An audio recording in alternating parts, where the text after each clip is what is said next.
next question says, if all religions claim to be truth, then how can Christianity make that claim and think that it is correct?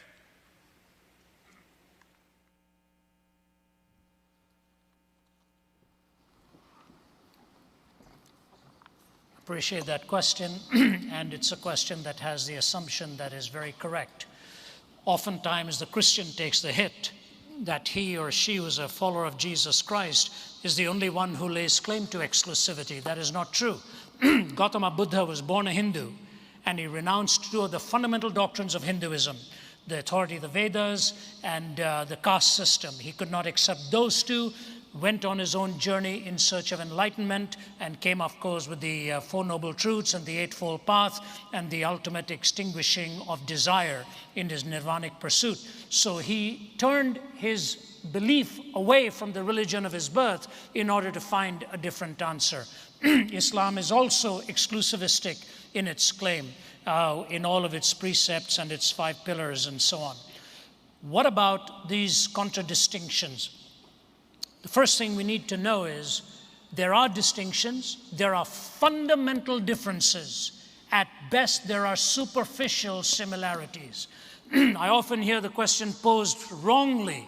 They'll say, aren't all religions fundamentally the same and superficially different? No, they are fundamentally different, and at best they are superficially similar. What are the fundamental claims, for example?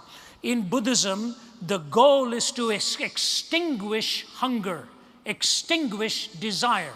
I remember talking to the first woman monk who was from Thailand to be ordained into the Buddhist priesthood.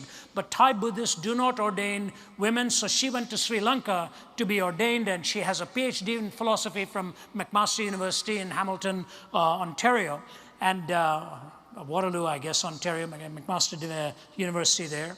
Got her PhD in philosophy, and she gave me the first interview. We chatted for well over an hour, one-on-one, and I sort of angled into some questions because I didn't want to be too discourteous. And one of the things I said to her is, I hear you're married. And she said, yes. I said, you have children? She said, yes. I said, but you're living in a temple by yourself? She said, yes. I said, do you not see your children? She started crying. She said, I have a car. I said, you have a car? She said, yeah. I said, okay. So she drove herself because she can't allow a man to drive her, she said, so she has to drive herself. And she says, every evening at the end of the day, I try and meet up with one of my children. She said, this is the hardest part of my life. I said, so you are on the journey to extinguishing the desire to be with your children. Is that right? Is that a fair assessment? She kept quiet. And then I said this. I said, the Dalai Lama has as his primary pursuit now the freedom of Tibet. She said, that's right. I said, why does he desire that?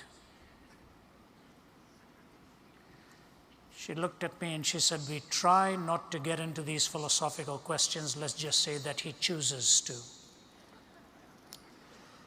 You take a look at other world religions and see where these 4 questions are dealt with: origin, meaning, morality, and destiny. These 4 questions have to be answered in 2 ways. Follow me, please. Every particular answer has to correspond to truth, either through empirical form of measurement or through the logical reasoning process. And when those 4 answers are put together, they must cohere and not be incoherent. So the 2 tests, correspondence and coherence, I guarantee you, only in the Judeo-Christian worldview will you find these 4 questions answered with corresponding truthfulness and with the coherence of a worldview. Let me take just one example, and I don't say this to slight, but this is a fact and we have to deal with it. I've been invited in many, many Islamic countries, and I have open forums there, and going to go to one of the toughest Islamic countries within the next few weeks. They've hosted me in many parts there, and we've had dialogues. I want to give to you 2 things. In the Quran, it is the only historically claimed document that denies that Jesus Christ was actually crucified or died on the cross. Denies that. The Greek historians say he died on the cross.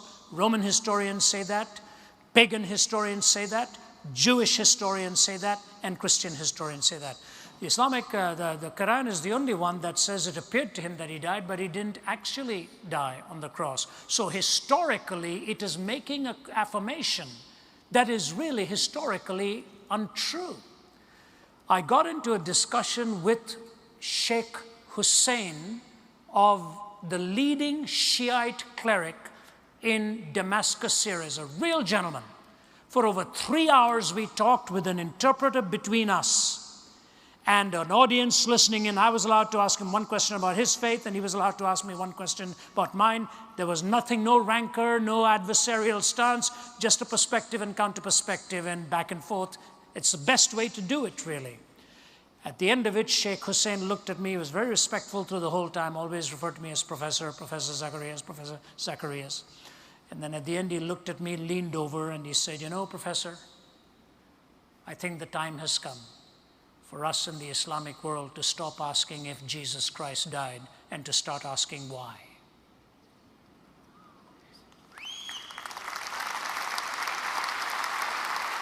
I said to him, "May I quote you on that, sir?" He said, "Yes, you may. I'm hopefully going to go there before long, and I hope we can meet up again." Origin, meaning, morality, and destiny. The Judeo-Christian worldview is not the only one that claims exclusivity, but it's the only one that takes those 4 questions with corresponding answers that are truthful and coherent answers that stand the test of time. And the ultimate answer of the resurrection from the dead that gives you hope. Thank you for watching.